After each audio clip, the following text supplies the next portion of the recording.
Camp को लेकर के भी कुलदीप शर्मा ने बयान दिया है। जिला अध्यक्षों को प्रशिक्षण दिया जा रहा है, ये बात भी कुलदीप शर्मा ने कही है। आगामी संघर्ष के संचालन के लिए ये जो ट्रेनिंग है वो दी जा रही है। सद्भावना यात्रा जैसे कार्यक्रमों की जरूरत है, ये बात कुलदीप शर्मा ने कही। 2016 के बाद प्रदेश का सद्भाव बिगड़ा है। मैं भी लोगों के बीच जा रहा हूँ, चर्चा कर रहा हूँ। सभी वर्गों को साथ लेकर के चलने की जरूरत है, ये बात कुलदीप शर्मा ने कही है। किरण चौधरी और उनकी बेटी के जाने से नुकसान हुआ है, ये बात उन्होंने कही। मनरेगा से महात्मा गांधी का नाम हटाना गलत है। गांधी जी राम के सबसे बड़े भक्त थे, ये बात भी कुलदीप शर्मा की ओर से कही गई। तो पूर्व स्पीकर कुलदीप शर्मा की ओर से ये बयान दिया गया है। कई ऐसे विषय हैं जिसको लेकर के उन्होंने ये बातें कही हैं। किरण चौधरी और उनकी बेटी के जाने से नुकसान हुआ है। हरियाणा विधानसभा के पूर्व स्पीकर कुलदीप शर्मा जी हमारे साथ हैं, उनसे बात करेंगे समसामयिक मुद्दों पर। जिस तरह से कांग्रेस का ट्रेनिंग कैंप भी चल रहा है, इसके अलावा कांग्रेस सड़कों पर भी है, चाहे मनरेगा के मुद्दे की बात करें या फिर दूसरे तमाम मुद्दों की बात करें। सर, सबसे पहले इंडिया न्यूज हरियाणा में आपका स्वागत है। धन्यवाद। क्या कहेंगे सर, कांग्रेस का ट्रेनिंग कैंप भी चल रहा है और लगातार कांग्रेस जो है सत्ता पक्ष को घेरने की बात भी कह रही है अलग अलग मुद्दों को लेकर के। देखिए, 2 मिनट शांत हुई। देखिए, जो जिला अध्यक्ष अपॉइंट हुए हैं कांग्रेस के, अधिकतर उनमें कांग्रेस ने नए चेहरों पर, युवाओं पर विश्वास व्यक्त किया है। ऐसे में ये भी बड़ा महत्वपूर्ण था, ये जरूरी था कि जो हमारे जिला अध्यक्ष हैं, जो कटिंग एज पर रहते हैं, उनको किस प्रकार से कांग्रेस के आगामी संघर्ष का संचालन करना है, युद्ध का नेतृत्व करना है, उसके लिए ट्रेनिंग उनको दी जाए। लगातार अभी ट्रेनिंग की बात भी कही जा रही है। सर, आपको लगता है सर कांग्रेस एकजुट है? जिस तरह से सद्भावना यात्रा की बात करें या दूसरे तमाम जिस तरह की जो कैंपेनिंग की जा रही है उसमें प्रदेश अध्यक्ष या सीएलपी लीडर गायब दिखाई देते हैं। नहीं, मैं ये कह रहा हूं कि सद्भावना यात्रा एक कार्यक्रम है जो चौधरी वीरेंद्र सिंह के बेटे, और वो खुद में भी मेंबर पार्लियामेंट रहे हैं, विजेंद्र सिंह जी कर रहे हैं। और इस यात्रा की आवश्यकता भी है क्योंकि समाज में 2016 के बाद से काफी सद्भाव बिगड़ा था, उसको सुधारने की आवश्यकता है। तो अगर कोई व्यक्तिगत रूप में इसका प्रयत्न कर रहा है तो अच्छी बात है। कुलदीप शर्मा जी भी कोई प्रयास करेंगे? सर, अभी चर्चा हो रही थी कि 2005 के दौरान जो कांग्रेस थी, उन लोगों को, तमाम लोगों को एकजुट करना पड़ेगा। जितनी बिरादरियां थी, जितने समाज के लोग थे, चाहे पंजाबी बिरादरी की बात करें, बैकवर्ड क्लासेस की बात करें, गुजर समाज की बात करें, दूसरे तमाम वर्गों को एकजुट करना पड़ेगा। देखिए, 2005 में कांग्रेस का जो स्वरूप था वो एक गुलदस्ते की तरह था। उसमें सभी फूल थे, सभी प्रकार के, सभी रंगों के। आज वो स्वरूप कहीं खो गया जिसका नुकसान हमें हुआ है।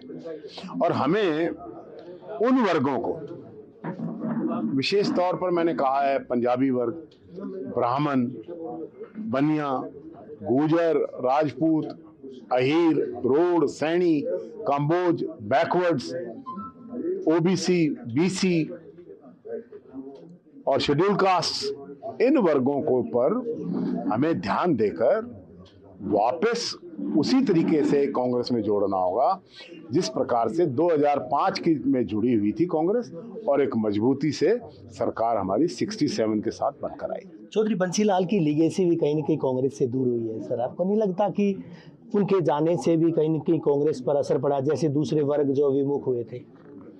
निश्चित रूप से चौधरी बंसीलाल जी को कांग्रेस के से, हालांकि वो बीच में हमसे नाराज हुए, लेकिन चौधरी बंसीलाल और खास तौर पर आपका भिवानी क्षेत्र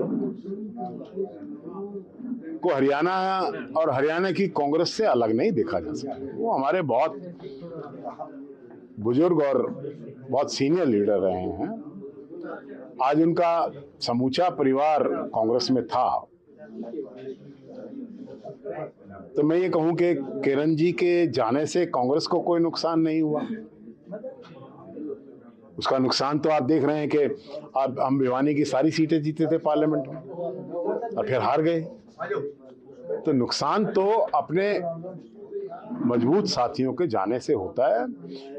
किरण जी आज चलो हमारे विरोध में है, दूसरी पार्टी में है, हमारे कोई व्यक्तिगत मतभेद थोड़ी है, लेकिन वो एक सशक्त नेता रही है, 5-6 बार विधायक रहे, आज मेंबर पार्लियामेंट हैं, उनके पति मेंबर पार्लियामेंट रहे, उनके परिवार के कितने लोग एमएलएज रहे, उनकी बेटी आज मिनिस्टर। तो ऐसे व्यक्ति को आप कम में आके तो आपकी मर्जी है, लेकिन मेरी राय में किरण जी एक मजबूत हमारा it's a loss for us. जी राम जी को लेकर भी कहीं न कहीं कांग्रेस लगातार निशाना साध रही है कि जो है नाम तो जो है बीजेपी ये कह रही है कि हे राम जो है अंतिम शब्द थे महात्मा गांधी जी के। मनरेगा का नाम भी पहले नरेगा था, उसके बाद मनरेगा किया गया था। नाम बदलने से कोई इस जो एक्ट है उस पर प्रभाव नहीं पड़ेगा। 100 दिन की बजाय 130 दिन का 140 दिन का रोजगार दिया जा रहा है, इसको बाकायदा एक्ट बनाया गया है, छुट्टी दी जाएगी मजदूरों को, तमाम चीजें वो कही जा रही हैं। ऐसे में विरोध की क्या वजह मानते हैं सर आप? देखिए,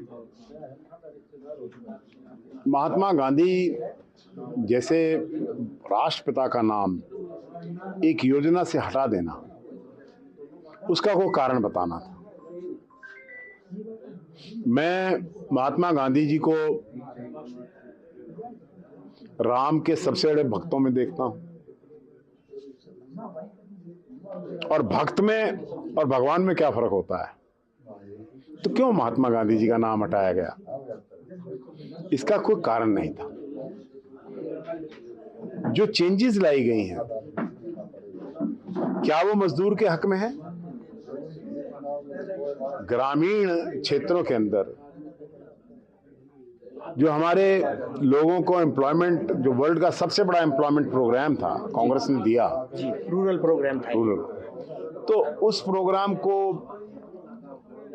बदल देना मैं समझता हूं कोई समझदारी नहीं है। और इसके लिए कांग्रेस ने कहा है कि हम इसको पुनर्स्थापना के लिए संघर्ष करेंगे।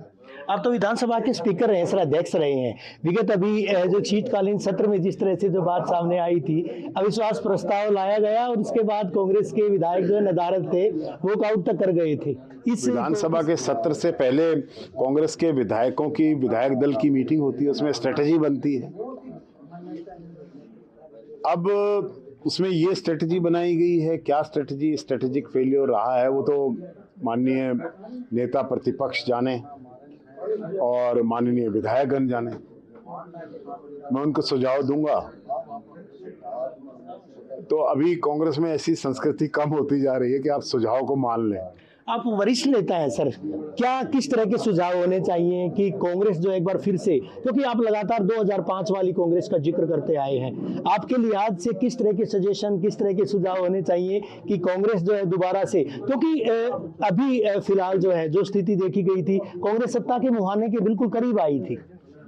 देखिए, अगर 2005 वाली कांग्रेस का निर्माण के लिए प्रयत्न नहीं किए जाएंगे तो हमें नुकसान होगा, और वो नुकसान हम पिछले 4 चुनाव से झेल रहे हैं। इसमें किसी और का नुकसान थोड़ी है। मैं तो अपने ही कांग्रेस पार्टी के नुकसान को कम करने या बचाने की कोशिश कर रहा हूं। अरेस्ट होती हैं, रैलीज होती हैं, लोग गाड़ियां भर के लिए पैसा खर्च होता, पोस्टर्स लगते हैं, कैंपेन्स चलती है, और फिर 5 साल बाद आप फिर वही जीरो से खड़े हो जाएं, तो इसका नुकसान हमारे मैं तो लाखों कार्यकर्ताओं की आवाज को बुलंद कर रहा हूं जिनको 15 साल से सत्ता नहीं देखने को मिल रही है। एक प्रश्न बार बार कौंधता है कि कुलदीप शर्मा जी कांग्रेस से थोड़ा दूर दिखाई देते हैं। अगर बात करें, सोशल मीडिया पर भी चर्चाएं चलती हैं। एक अभी वीडियो आया जिसका मैंने जिक्र भी किया था सर, राधे श्याम जी का। वो कह रहे थे कि मैंने विमर्श किया था, मैंने कुलदीप शर्मा जी से बात की थी कि मैं इनेलो ज्वाइन करूंगा, तो आपको भी उन्होंने सुझाव दिया होगा या आपसे भी सुझाव मांगे होंगे, आपकी भी मंशा जानी होगी कि वो भी जो है कर सकते हैं, इनेलो ज्वाइन कर सकते हैं। क्या इस तरह इन बातों में कोई सच्चाई है सर, कोई दम है इन बातों में? ऐसा है इन बातों से कि मैं कांग्रेस से दूर हूं, या ऐसा कहने वाले कांग्रेस के हितैषी नहीं है, समझे आप जी।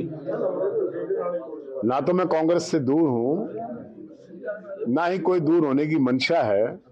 हाँ, कुछ लोग ये हालात बनाकर रखते हैं कि जो कांग्रेस के साथ, कांग्रेस के फैब्रिक के लोग थे, कांग्रेस के साथ जन्म जन्मता पीढ़ियों से जुड़े लोग थे, उनकी रिप्लेसमेंट ऐसे लोगों से कर दी जाए जिनकी कांग्रेस में कोई आस्था नहीं है, जो मौसम वैज्ञानिक हैं, मौसम के हिसाब से इधर से उधर हो जाते हैं। हम वो मौसम नहीं देखने वाले लोग हैं। दूसरा, श्री राधेश्याम शर्मा जी के प्रवचन को मैंने सुना है। मैं समझता हूं कोई भी राजनीतिक रूप से परिपक्व व्यक्ति ऐसी बात नहीं करेगा। उन्होंने पार्टी, मेरे उनसे बात हुई है परसों, उससे पहले ही छोड़ दी थी। मेरी उनसे बात हुई और उन्होंने अपना दुख मैंने तो उनसे पूछा था आपने पार्टी क्यों छोड़ दी। उन्होंने अपना दुख बताया कि भाई किस प्रकार से एक विशेष वर्ग के लोगों को पार्टी से दूर किया जा रहा है। यहां से वासुदेव जी चले गए, क्यों चले गए? किसी ने पूछा? क्यों नहीं रोका गया? क्यों नहीं पंडित राधेश्याम जी को रोका गया? रोकना चाहिए, अपने वर्कर्स से बात करनी चाहिए। तो उन्होंने ये जो बयान दिया है उसके लिए वो आज अपना क्लैरिफिकेशन इश्यू करेंगे, क्योंकि मेरी उनसे ऐसी कोई बात नहीं हुई। उन्होंने ना ही मेरे से ऐसी कोई बात की, ना मैंने उनसे कोई ऐसी बात की। सिर्फ ये जरूर था कि मैंने कहा कि आपने क्यों छोड़ी, तो उन्होंने कहा कि क्या करें, हमें धोखा दिया गया। उन्होंने धोखा देने वाले आदमी का नाम भी बताया। उन्होंने मुझे ये भी बताया, मैं नाम आपके सामने नहीं कह सकता, कि किस प्रकार से उनका शोषण किया गया। वो सारी बातें उन्होंने कही। तो मैंने कहा ठीक है, आपका निर्णय है, और क्या कहें। सर, आखिरी प्रश्न है, आपने बार बार जब सवाल पूछा जाता कि क्या कुलदीप शर्मा जी कांग्रेस में रहेंगे, सदा सुहागन जो आपने बताया, यानी सदा कांग्रेस में ही रहेंगे आप? मैंने कहा तो है, सदा सुहागन जैसा शब्द कोई इतना सुंदर सांस्कृतिक शब्द है। शुक्रिया सर, बेहद शुक्रिया इंडिया न्यूज हरियाणा से बात करने के लिए। पूर्व स्पीकर वरिष्ठ कांग्रेसी नेता कुलदीप शर्मा जी, जिनका साफ तौर पर कहना है कि वो कांग्रेसी हैं, कांग्रेस में ही रहेंगे। हालांकि कुछ सुझाव जरूर दिए गए हैं। 2005 की कांग्रेस को एक बार फिर से अगर पुनर्जीवित करेंगे तो निश्चित तौर पर जो है कांग्रेस सत्तासीन हो सकती है, ऐसा उनका कहना है। वीडियो जर्नलिस्ट सुमित अवस्थी के साथ रवि जांगड़ा, इंडिया। चलिए इस बीच एक बड़ी खबर का रुख कर लेते हैं। इस वक्त की बड़ी और अहम जानकारी आप तक पहुंचा रहे हैं। दिल्ली से खबर है, कैबिनेट मंत्री महिपाल ढांडा ने बयान दिया है। इंडिया न्यूज के साथ खास बातचीत में ये बयान महिपाल ढांडा की ओर से दिया गया और बीजेपी में कोई गुटबाजी नहीं है, ये बात महिपाल ढांडा ने कही है। बीजेपी एक कैडर बेस्ड पार्टी है, ये बात महिपाल ढांडा ने कही, और बीजेपी में हर एक कार्यकर्ता जरूरी है। महिपाल ढांडा की ओर से ये बयान दिया गया है।